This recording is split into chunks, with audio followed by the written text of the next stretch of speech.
देखिए, एक बहुत बड़ी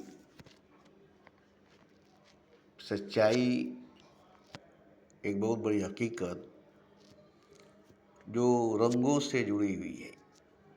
9 रंग कहिए या 7 रंग कहिए, सतरंगी या नौरंगी कहिए, ये एक तरफ आती है। सतरंगी हो या नौरंगी हो, 7 रंग हो या 9 रंग हो, ये एक तरफ आती है। और दूसरी तरफ जो है वह है सफ़ेदी, सादगी, बेरंग, बेरूप, बेवजूद, जिसका न कोई रंग है, न रूप है, न वजूद है। तो बेरंग, बेरूप, बेवजूद की सच्चाई जो है, हकीकत जो है, वो रंग, रूप और वजूद से बिल्कुल ही अलग है। इसलिए रंग में रूप और रूप में वजूद शामिल होती है। जहाँ रंग होगी वहाँ रूप भी होगा, जहाँ रूप होगी वहाँ वजूद भी होगा। लेकिन जहाँ रंग नहीं वहाँ रूप नहीं, जहाँ रूप नहीं वहाँ वजूद नहीं। बेरंग, बेरूप, बेवजूद की हकीकत दरअसल में हकीकत है। असली हकीकत, असली सच बेरंग, बेरूप, बेवजूद की है। रंग, रूप, वजूद की हकीकत नहीं है, और ये हकीकत नहीं है। तो हकीकत की तरफ मुतवज्जा होंगे, तवज्जा देंगे, तो रंग जो है, रूप जो है, वजूद जो है, ये मिटनी शुरू हो जाएगी, ये मिटने लगेगी और मिट जाएगी। तो जैसे ही रंग, रूप, वजूद मिटेगी तो बेरंग, बेरूप, बेवजूद जाहिर हो जाएगी, हाजिर हो जाएगी, मौजूद हो जाएगी। क्योंकि जितने भी रंग, जितने भी रूप, जितने भी वजूद चढ़ाए गए हैं, वो सब के सब बेरंग, बेरूप, बेवजूद पर ही चढ़ाए गए हैं। जैसे आप आर्ट पेपर देखते हैं, सफ़ेद होती है, और आर्ट पेपर पर ही सीन, सिनहरी बनाई जाती है, जो रंगों से। 9 रंग का एक डब्बा होता है जिसमें 9 खाने होते हैं, और उसमें रंग 9 तरह के होते हैं, और 2, 4, 5 ब्रुश होती है। अब वही रंगों को उठा उठा कर आर्ट पेपर पर एक रंग, तो ब्रश से रंगों को उठा उठा कर आर्ट पेपर पर, सफ़ेद कागज पर डालते चले जाते हैं, दिमाग में एक तस्वीर बनाकर, एक कल्पना लेकर। तो वो जो आर्ट पेपर होती है, जो सफ़ेद कागज होती है, वो धीरे धीरे छुपते चली जाती है, रंगों से छुपाती चली जाती है, रंग उस पर कब्जा करती चली जाती है, और इस तरह से एक सिनहरी बन जाती है, या एक रूप, एक शकल, एक तस्वीर बन जाती है। तो जो भी देखता है तो उसे रंग, रूप, सिनहरी नजर आती है, उसे सफ़ेदी आर्ट पेपर की दिखाई नहीं देती। मगर एक बहुत बड़ी सच्चाई है, एक बहुत बड़ी हकीकत है कि जितने भी तस्वीर बनाने वाले मुसव्विर हैं, कानून है हाशिया को छोड़ना दोनों तरफ से। 2 अंगुल, 4 अंगुल, 1 इंच, चारों तरफ से हाशिया छोड़नी पड़ेगी। ये नियम है, कानून है। अब ये नियम कानून जो है मजबूरन माननी पड़ी। और जो लोग तस्वीर को देखेंगे, सिनहरी को देखेंगे, वो रंगों को देखेंगे, रूपों को देखेंगे। और जो हाशिए को देखेंगे तो सफ़ेदी नज़र आएगी। 8 पेपर सफ़ेद है, वो चारों तरफ दिखाई देगी। तो जो चारों तरफ सफ़ेदी नज़र आएगी, 8 पेपर नज़र आएगी, वही सफ़ेदी उसकी हकीकत, उसकी सच्चाई, उसकी असलियत है। जिस पर रंग डाले गए, रूप निखारे गए, वजूद बनाए गए।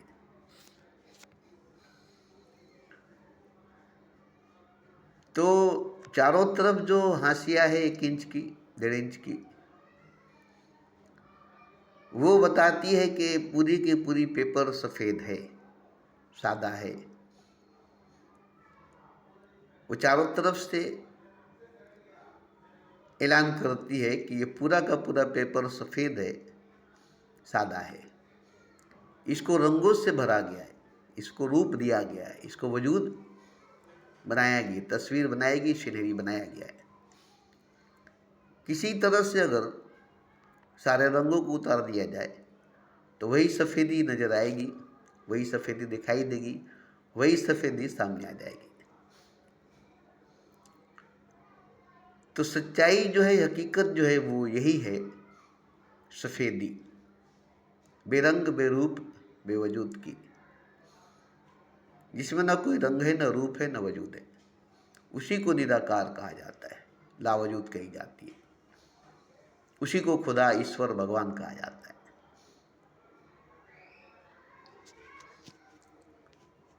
तो आपको मैं बता दूं, जितने गेरुआ वस्त्र वाले होते हैं, कोई हरा, कोई काला, कोई केसरिया रंग की, तो ये लोग रंगों में, रूपों में, वजूदों में, आकार में बने होते हैं। और जो खाली सफ़ेद पोशाक पहनते हैं, वस्त्र धारण करते हैं, जैसे भीष्म पितामह सफ़ेद वस्त्र धारण करते थे, तो वही लोग रंग से, रूप से, वजूद से अलग होते हैं। वही लोग ईश्वर के प्रतीक होते हैं। उन्हीं लोगों के पास ईश्वरीय शक्ति, ईश्वरीय ज्ञान, खुदाई ताकत, खुदाई जानकारी होती है, क्योंकि पूरे के पूरे वो खुदा से जुड़े होते हैं, ईश्वर से जुड़े होते हैं, और वो खुदा होते, ईश्वर होते हैं। तो देखिए, पहचान होती है वस्त्रों से। हालांकि वेश देख न भूल, पूछ ले ज्ञान, मोल करो तलवार की और पड़े रहने दो म्यान। वेशभूषा देखकर नहीं मानना चाहिए, मगर फिर भी वेशभूषा जो है वो बताती है इसकी आत्मा कैसी है, इसकी रूह कैसी है। यही उसकी दलील, उसकी सबूत है। जिसने जिस रंग को धारण किया है, उस रंग की उसकी आत्मा है, उस रंग की उसकी आभामंडल है। वह भी परमात्मा के रूप में नहीं है। आत्मा है, परमात्मा नहीं है। मगर जो रंग, रूप, वजूद को त्याग दिया है, उतार दिया है, मिटा दिया है, अब उसके पास परमात्मा ही बचा है, ईश्वर ही बचा है, जिसको मिटाया नहीं जा सकता, जिसको उतारा नहीं जा सकता, जिसको धोया नहीं जा सकता। तो रंग भी एक तरह की मैल में आती है। आप इसको मानने के लिए तैयार नहीं होंगे। और रंगों में मैल छुप जाती है, इसलिए रंगीन लोगों में मोह माया ज़्यादा होती है। बहुत मोहित होते हैं, मायावी होते हैं, इसलिए वो रंगों को, रूपों को, अंगों वजूदों को स्पर्श करते हैं, छूते हैं, महसूस करते हैं, आत्मा को नहीं, रूह को नहीं। और एक चीज़ मैं बता दूं, जब लोग मुसलमान में मरते हैं तो उन्हें सफ़ेद कफन पहनाया जाता है, क्योंकि इसमें एक साबित हो जाती है कि अब इसकी रूप, रंग और वजूद खत्म हो चुकी है। अब इसकी रंग, रूप, वजूद खत्म हो चुकी है। अब ये सफ़ेद आत्मा है, सफ़ेद रूह है। मगर ये आखिरी में कफ्र पहना जाए, लास्ट में मरने के बाद कफन को पहना जाए या पहनाया जाए, सफ़ेदी को पहनाया जाए या पहना जाए, तो ये तो लाश पर सफ़ेदी आई, कफन लाश पर पहनाई गई। यहाँ आत्मा कहाँ है, यहाँ रूह कहाँ है? मगर यही कफन, यही सफ़ेदी जिंदगी भर रहे तो इससे सबूत होती है कि इसके अंदर आत्मा है, इसके अंदर रूह है। और रूह की पहचान, आत्मा की पहचान सफ़ेदी है, सफ़ेद है। तो जिसकी रूह जागी होगी, आत्मा जागी होगी, वो सफ़ेद कपड़ों को, सफ़ेद वस्त्र को ही धारण करेगा। सादगी में जीवन जिएगा, सादा जीवन जिएगा।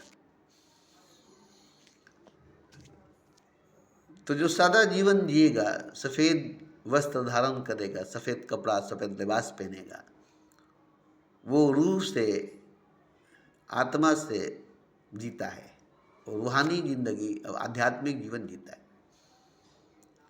और वही परमात्मा की प्राप्ति, ईश्वर की प्राप्ति करता है। तो इसलिए मैंने आज ये बात कहा कि आत्मा की पहचान आपके वस्त्र से, आपके लिबास, आपके कपड़ों से हो जाती है। क्योंकि जो आत्मा जिस रंग की होगी, उस रंग का कपड़ा, लिबास, पोशाक आप बर्दाश्त करेंगे।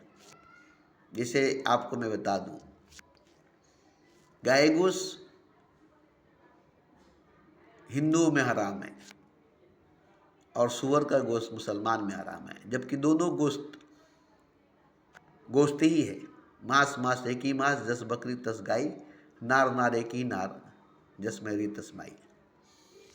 तो सूअर का गोश्त और गाय का गोश्त गोश्त ही है, और दोनों में लज्जत वही है, एक ही है। जैसे नार और नार एक ही नार, जस नारी जस मेरी तस माई। बीवी और माँ में कोई भेद, कोई अंतर नहीं है। अगर आप भूल से अंधकार में, अंधेरे में बीवी के बजाय माँ से संभोग कर लें तो आपको बड़ी आनंद मिलेगी। आप सोच नहीं सकेंगे कि इतनी आनंद क्यों मिली, जबकि जिंदगी भर बीवी के साथ संभोग किए, भोग किए, सेक्स किए, जना किए, मिलन किए, मीटिंग किए। मगर आज जब संभोग किए, सेक्स, जना और मीटिंग किए, अंधेरे बंद कमरे में, अनजाने में अपनी माँ के साथ, तो आपको बड़ी आनंद मिली, बहुत आनंद मिला। और नहीं जाने कि हम रात भर माँ के साथ संभोग किए, सेक्स किए, जना किए, मीटिंग किए, मिलन किए, और आप उसी अंधेरे में निकल गए और चले गए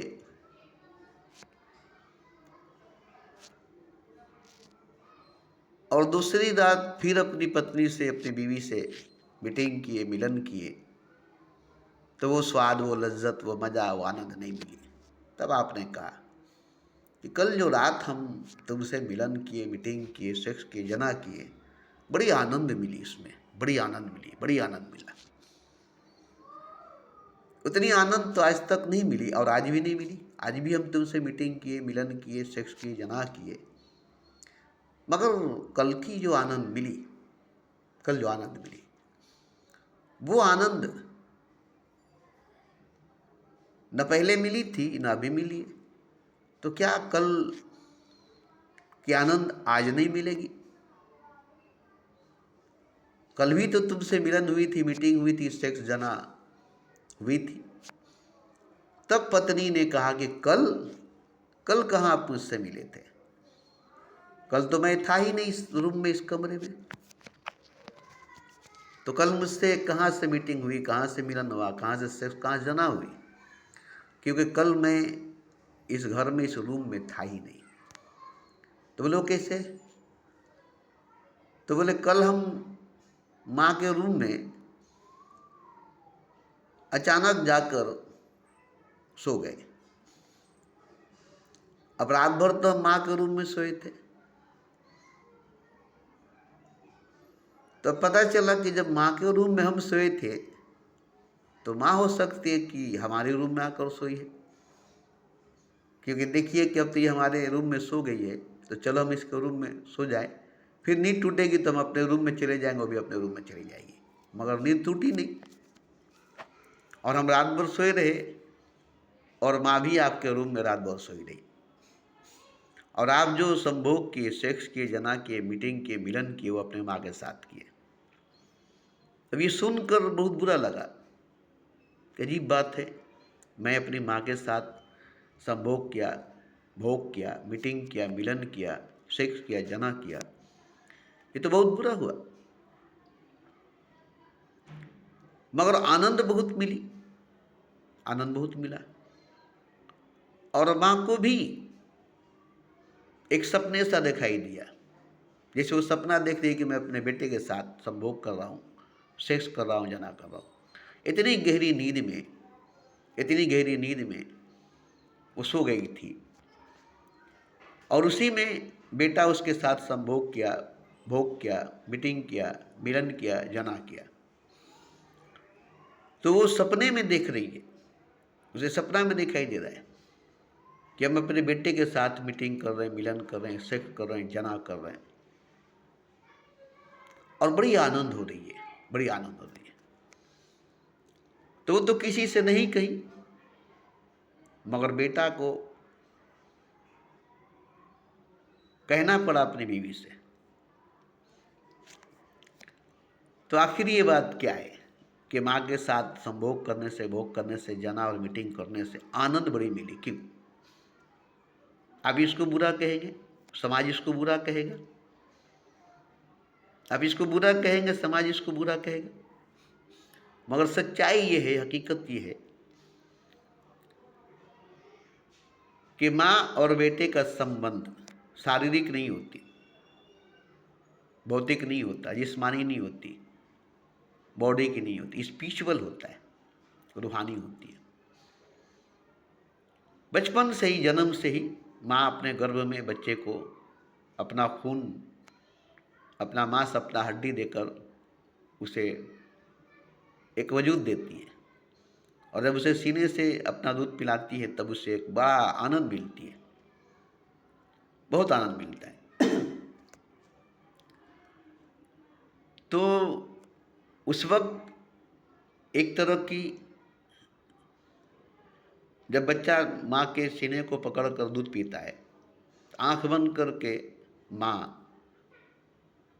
इतनी डूब जाती है, इतनी खो जाती है कि वो स्पिरिचुअल सेक्स में विलीन हो जाती है। बच्चे इसके साथ माँ सेक्स करती है। अब ये समाज मानने के लिए तैयार नहीं होगा, ये धर्म मानने के लिए तैयार नहीं होगा, मगर सच्चाई यही, हकीकत यही है। जितना आनंद उसको अपने शोहर से संभोग करके, भोग करके, मीटिंग करके, मिलन करके, जना करके नहीं मिलती है, उतना अपने बेटे के साथ दूध पिला करके मिलती है, क्योंकि उस वक्त जब वो दूध पीता है, मुंह से निपल पकड़ता है और हाथ से सीने को पकड़ता है, तो माँ इतनी गहराई में चली जाती है कि उसकी आत्मा को, उसकी रूह को आलिंगन में ले लेती है, आगोश में ले लेती है।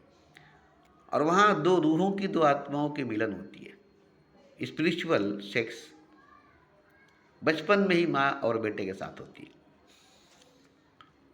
तो बेटे को तो नहीं मालूम, मगर माँ को मालूम है कि बच्चे को दूध पिलाते वक्त जब मैं गहराई में आंख बंद करके डूब जाता हूँ, खो जाता हूँ, तो ऐसा लगता है जैसे किसी रूह से मेरी रूह का मिलन हो रही है, किसी आत्मा से मेरी आत्मा का मिलन हो रही है। आध्यात्मिक मिलन, स्पिरिचुअल सेक्स होती है। और इसीलिए वो बार बार अपने बेटे से, अपने बच्चे को दूध पिलाने की कोशिश में लगी रहती है। अब वो अपने शौहर से इंटरेस्ट नहीं रखती जितना बच्चे को दूध पिलाने में इंटरेस्ट रखती है। अब ये समाज तो मांगने के तैयार नहीं होगा कि नहीं, माँ बेटे में सेक्स नहीं हो सकती, जना नहीं हो सकती, संभोग भोग नहीं हो सकती, मगर जन्म से ही, जन्म के बाद से ही, या यूँ कहे कि जब वो गर्भ में है तब से दो आत्माओं का मिलन होती है। माँ की आत्मा, बच्चे की आत्मा आलिंगन में होती है। जन्म से पहले ही 9 महीने पेट में जब रहता है तो उस वक्त आत्मा को आत्मा से संबंध हो जाती है, आत्मा आत्मा की संबंध हो जाती है, रूह रूह से मिल जाती है। तो बच्चे की माँ की स्पिरिचुअल सेक्स जब बच्चा गर्भ में वो होता है तभी से होने लगती है, तभी से उसको माँ को आनंद मिलने लगती है। एक रूह से रूह के मिलने की आनंद, एक आत्मा से आत्मा को मिलने की आनंद, स्पिरिचुअल सेक्स की आनंद माँ को मिलने लगती है। और जब बच्चा बड़ा होता है, पैदा होता है, दूध पीने लगता है सीने को पकड़कर, तब उस आनंद को और ज़्यादा पाने लगती है। तो यहाँ पति पत्नी की जो मिलन, मीटिंग, सेक्स जना होती है, इसमें दो रूह शामिल नहीं होती, दो आत्मा शरीक नहीं होती, मन भी नहीं मिलती, मिजाज भी नहीं मिलता, शरीर मिलती है जिसे मिलता है। इसलिए वो आनंद जो मिलनी चाहिए दो आत्माओं को मिलने से, दो रूहों को मिलने से, वो नहीं मिलती है। तो देखिए यहाँ सबसे बड़ी बात है दो आत्माओं का मिलना, दो रूहों का मिलना। अब वो चाहे माँ बेटे की आत्मा हो, वहाँ तो माँ बेटे की बात नहीं है, दो आत्मा दो रूह में माँ और बेटे की बात नहीं होती, क्योंकि आत्मा में दो आत्मा की बात होती है। अब वहाँ माँ नहीं है, वहाँ बेटा नहीं है, दो रूह दो आत्मा है। तो दो रूहों की, दो आत्माओं की जहाँ मिलन होती है, वहीं पर परमात्मा का भी मिलन हो जाता है, उसी में परमात्मा भी मिल जाता है। उस मिलन में परमात्मा भी शामिल हो जाता है, शरीक हो जाता है। दो रूहों की जहाँ मिलन होती है, दो आत्माओं की जहाँ मिलन होती है, वहाँ पर परमात्मा का भी मिलन हो जाता है। दो रूहों के संग, दो रूहों के, दो आत्माओं के बीच में परमात्मा आकर के दोनों से एक साथ मिलता है। और यही वजह है कि दो रूहों को मिलने में परमात्मा से मिलने का आनंद मिलता है, दो आत्माओं को मिलने से परमात्मा से मिलने का आनंद मिलता है। और हैरान हो जाते हैं कि हम दो रूह आपस में मिल रहे, फिर परमात्मा से मिलने का आनंद क्यों मिलता है? हम दो आत्मा आपस में मिल रहे हैं, फिर परमात्मा से मिलने का आनंद क्यों होता है? तो बात यहाँ ये है कि वहाँ बीच में परमात्मा है ही, और परमात्मा से ही दो रूह मिल रहे हैं, या दोनों रूहों से परमात्मा ही मिल रहा है। वहाँ परमात्मा से आत्मा का मिलन हो रही है, वहाँ खुदा से रूह की मिलन हो रही है। अब ये राज जो है खुलती नहीं है, जाहिर होती नहीं है, क्योंकि दो रूह के बीच में परमात्मा है, दो आत्मा के बीच में खुदा है। ये आत्माओं को, रूहों को नजर नहीं आती, क्योंकि दोनों आत्मा, दोनों रूह या तो अंधी होती है या तो आंख बंद करके होती है, इसलिए वो नहीं देखती है। लेकिन जब वो आंख खोल लेगी, दिखने लगेगी, तो उसे परमात्मा ही नजर आएगा, आत्मा नहीं। हालांकि दो आत्मा वहां पर है, आत्मा को आत्मा दिखाई देगी, रूह को रूह दिखाई देगा, मगर नहीं, अब आत्मा को परमात्मा दिखाई देगी, रूह को खुदा दिखाई देगा, क्योंकि बीच में परमात्मा है। दो रूहों के बीच में परमात्मा, परमानंद, परम सुख, परम शांति है। तो देखिए ये सब जानना बहुत जरूरी है। नहीं जानने की वजह से समाज इसे गलत साबित कर दिया है। स्पिरिचुअल सेक्स, आध्यात्मिक मिलन दो आत्माओं के बीच में होती है, दो रूहों के बीच में होती है, मगर दो रूहों के बीच में, दो आत्माओं के बीच में परमात्मा होता है। परमात्मा ही बीच में आकर दोनों रूहों से मिलता है। जैसे कि एक आदमी के दाईं तरफ और बाईं तरफ, या आगे या पीछे कोई उसे पकड़ लिया, आगे से पकड़ लिया, एक पीछे से पकड़ लिया, तो पीछे वाले ने भी पकड़ ही रखा है, आगे वाले ने ही पकड़ रखा है। आगे से पकड़ लिया, पीछे से पकड़ लिया, बीच में वो दोनों को पकड़ लिया, या दोनों बीच में एक को पकड़ लिया है। तो इसी तरह से रूहानी मिलन, आध्यात्मिक मिलन, स्पिरिचुअल सेक्स सबके लिए जरूरी है। इसमें कोई ये नहीं है कि कोई अपनी बीवी से ही मिले। हाँ, बीवी से मिलने में अगर रूहानी मिलन होती है, आध्यात्मिक मिलन होती है, आत्माओं का मिलन होती है, रूहों का मिलन होता है, तो मिले। मगर जिससे मिलकर लगे कि रूहानी हुई है, स्पिरिचुअल हुआ है, वो माँ भी हो, बहन भी हो, बेटी भी हो, भांजी भी हो, भतीजी भी हो, तो ये बुरा नहीं है। क्योंकि देखिए मैं आपको बता दूं,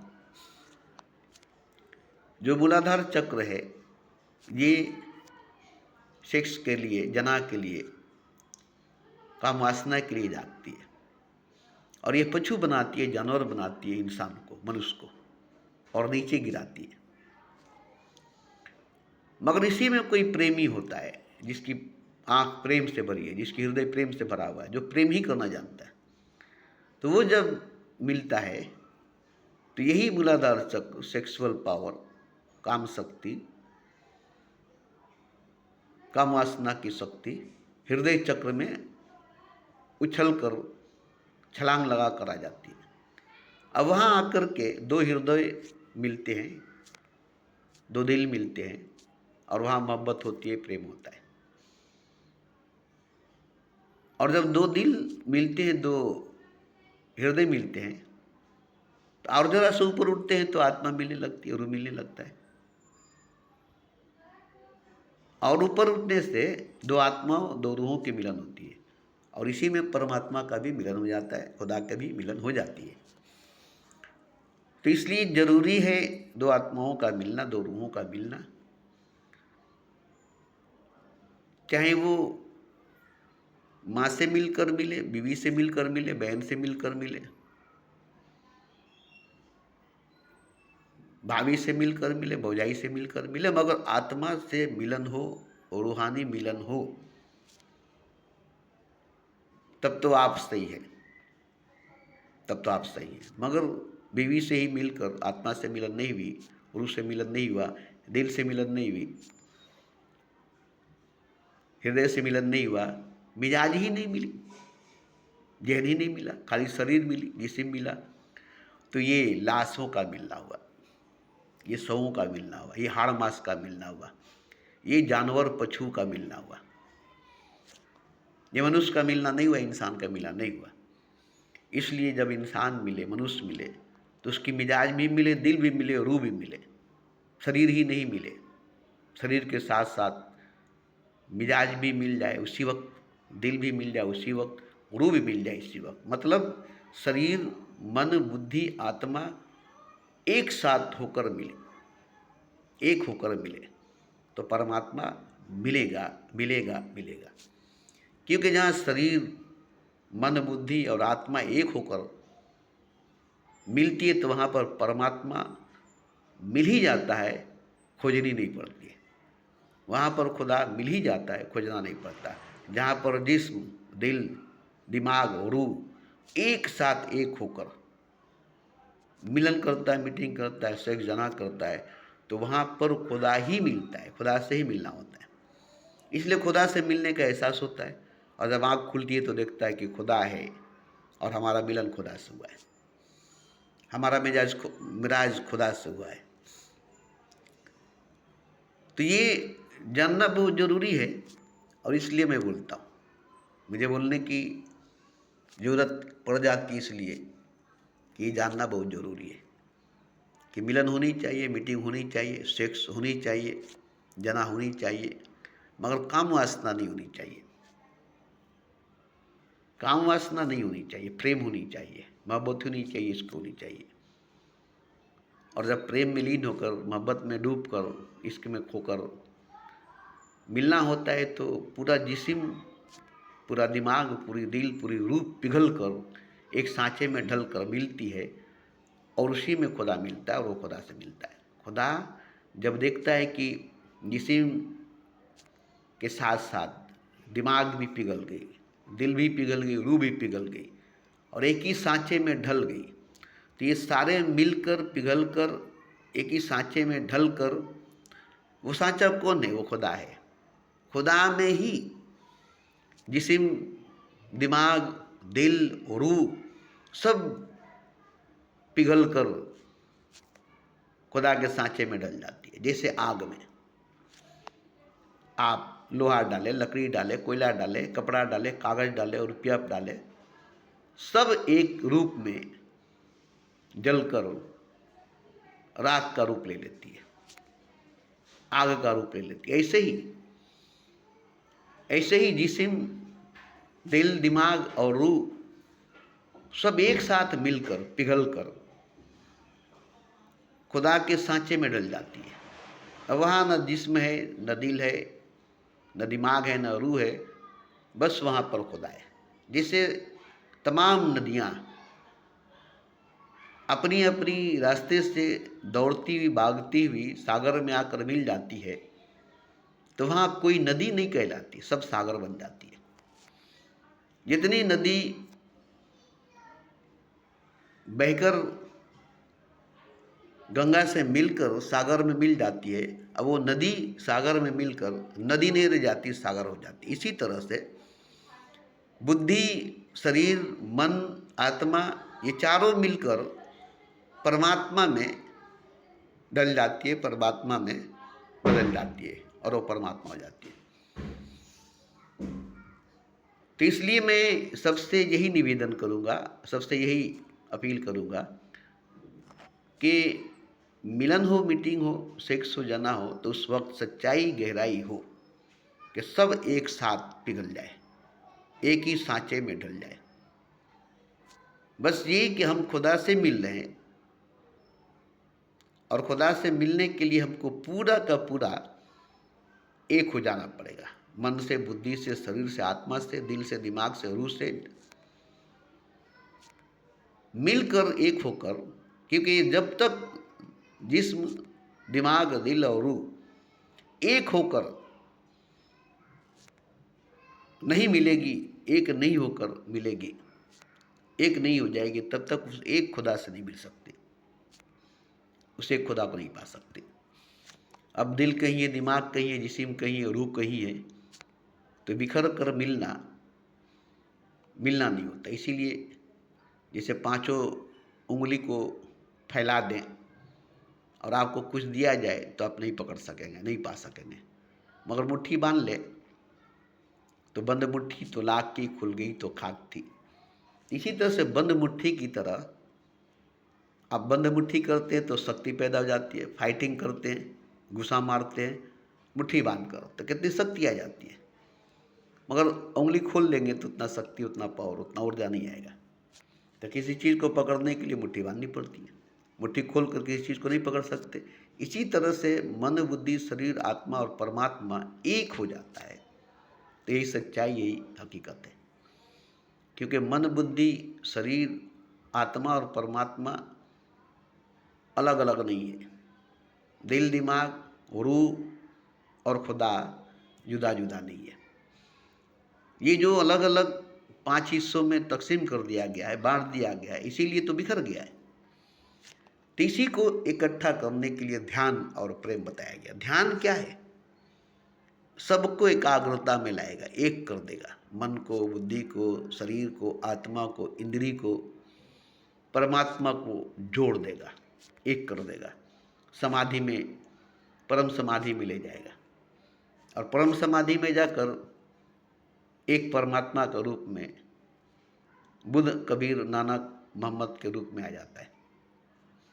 तो इसलिए ज़रूरी है कि सच्चाई से, गहराई से किसी से भी मिलन करे, किसी से भी मीटिंग करे, बाजार की वेश्या से भी मीटिंग करे, मिलन करे, तो वहाँ भी पूरी तरह से डूब कर, गहराई में जाकर, ये सोच कर कि नहीं कि मैं वेश्या से मिल रहा हूँ, तब तो घृणा आ जाएगी। ऊपर ऊपर मिलेंगे, मन से, बुद्धि से, आत्मा से आप नहीं मिल सकेंगे, मगर समझेंगे कि मैं परमात्मा से मिलने आया हूँ, वेश्या से नहीं।